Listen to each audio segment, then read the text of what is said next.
Você está ouvindo o programa Paternidade e Filiação, porque o conhecimento te deixa corajoso.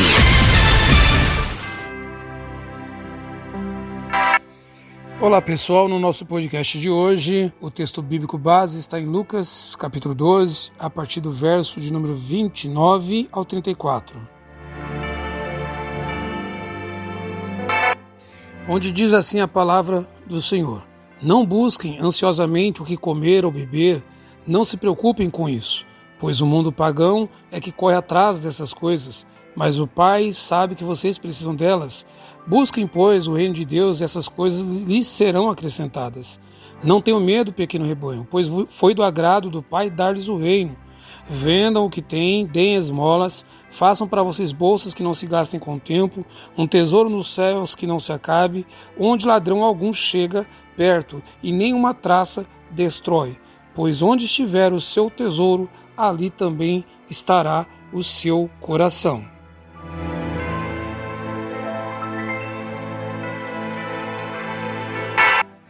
Bem, querido amigo, querida amiga, normalmente eu costumo trazer uma pequena reflexão bíblica e em seguida eu comento uma notícia, mas hoje acho que vai ser uma mistura, porque na verdade esta palavra ela tem a ver também com uma notícia que dominou aí, né, os jornais de ontem e aí está dominando hoje, ganhando um grande destaque na mídia, que é uma notícia envolvendo o ministro da Educação, onde houve aí um relato na própria voz dele, né, de que verbas seriam liberadas para pastores, né, ou seja, pastores que não têm nenhum cargo público teriam o poder de definir, de decidir para que iriam as verbas aí do Fundeb, verbas governamentais, né, que saem dos impostos que são pagos por nós. Eu não preciso dizer muito que isso é um escândalo, ok? Ainda que não haja roubo, né, vamos supor que não haja nenhum tipo de roubo, o que aconteceu, mas ainda assim seria algo imoral, né? Porque uma pessoa que não é do governo, ela não pode decidir sobre verbas governamentais. E se ela tem esse poder de decidir, isso passa a impressão para as pessoas de que o governo tem algum interesse naquele que tem esse poder, né, que o governo está ganhando alguma coisa com isso. Não sabemos ainda o quanto de verdade tem nessa história, não sabemos se o presidente está envolvido ou não, ainda não sabemos disso. Tem muitas coisas que ainda vão ser aclaradas, não sabemos se houve desvios desses valores ou se realmente foi só um trabalho que foi feito, não temos muitas informações, mas o fato é que já faz algum tempo que eu venho alertando a igreja a esse respeito, não é de hoje que eu venho alertando, e mencionando, por exemplo, que muitos enxergam essa questão de o governo se abrir mais para a igreja como uma bênção, ao contrário de mim. Eu não enxergo isso como uma bênção. E há muitos outros que concordam comigo. Eu entendo que a igreja deve, sim, participar da política, da cidadania, né, da área social. Nós temos sim que participar porque nós temos valores cristãos, valores bíblicos que podem abençoar a nossa sociedade. Isso eu entendo que nós temos que estar lá. Mas não essa aproximação que nós temos visto nos últimos anos de pessoas que realmente estão se aproveitando de ter acesso ao poder, acesso a Brasília e dizendo que é Deus que está abençoando, que é Deus que está honrando a igreja, quando claramente nós estamos observando que pode ser ali uma armadilha satânica para implodir a igreja de Jesus Cristo.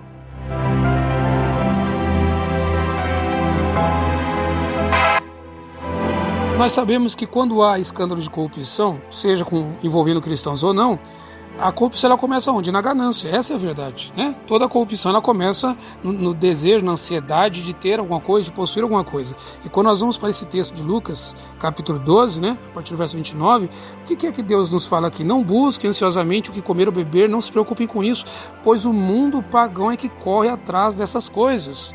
O Pai sabe do que vocês precisam. Então Deus ele quer da igreja dele um comportamento diferente. Eu não preciso me aproximar de pessoas que estão no poder para dizer que eu também tenho poder, para obter benesses, para obter verbas públicas. Eu não preciso disso. A igreja não precisa disso, né?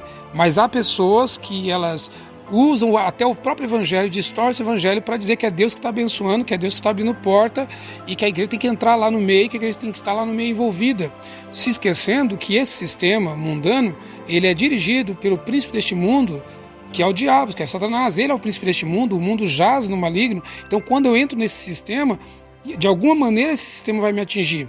Voltando a este exemplo do ministro, que segundo relatos dele, ele liberava verbas de acordo com a autorização de alguns pastores. Aí já houve uma denúncia hoje que saiu de que o pastor, referido na matéria, na notícia, parece que pediu propina.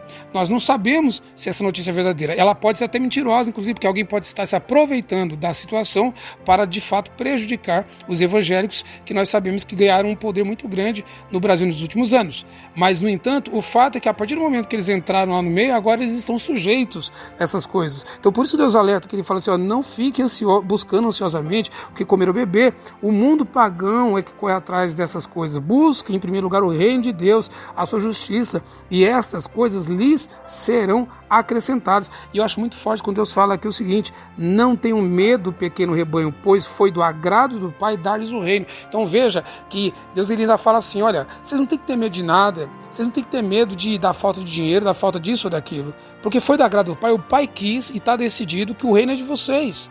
Olha que forte isso, gente. Tem um reino espiritual que é muito maior, muito mais poderoso e é eterno, nos aguardando, nos esperando, né? Mas às vezes nós ficamos ansiosos por coisas desse reino terreno, né? Desse reino carnal, passageiro, e é a hora que a gente se corrompe, é a hora que a gente se deixa dominar pela ganância. E aí Deus ainda continua dizendo aqui no texto, falando o seguinte: se vocês entendem que eu vou dar o reino para vocês, vendam o que tem, deem esmolas, façam para vocês bolsas que não se gastem com o tempo, um tesouro nos céus que não se acabe, onde o ladrão algum chega perto e nenhuma traça destrói. Pois onde estiver o seu tesouro, ali também estará o seu coração.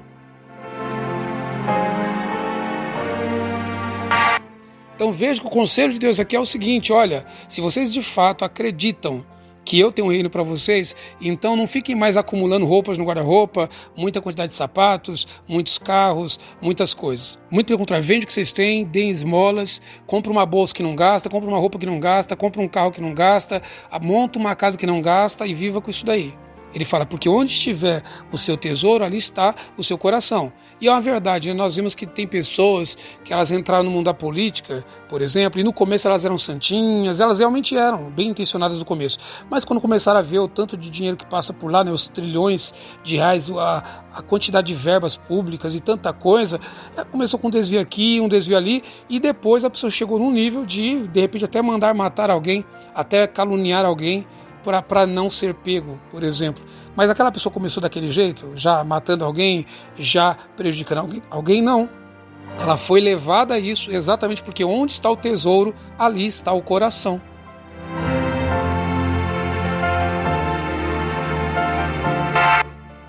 Eu encerro então esse podcast de hoje. Então hoje nós não vamos comentar notícia, porque a notícia já está inserida dentro desta mensagem. Eu encerro esse podcast dizendo para você assim: cuidado onde é que está o seu tesouro. Vigia onde é que está o seu tesouro. Onde é que está o seu coração. Ok? Que você seja abençoado com esta palavra. Que Deus fale mais com você. Que Deus te abençoe em nome de Jesus. Atenção! Se você se sente dominado pelo medo, cercado por angústias, ameaças e mágoas, vítima de complexos ou traumas do passado, pare de sofrer. Leia o livro Como Vencer o Medo, escrito pelo reverendo Rubens Braz na inspiração do Espírito Santo. Este livro te ajudará a alcançar o melhor de Deus para a sua vida, pois o Senhor Jesus disse: eu vim para que tenham vida e vida com abundância. Peça já o seu exemplar do livro Como Vencer o Medo. Acesse o nosso portal www.visãodoreino.com www.visãodoreino.com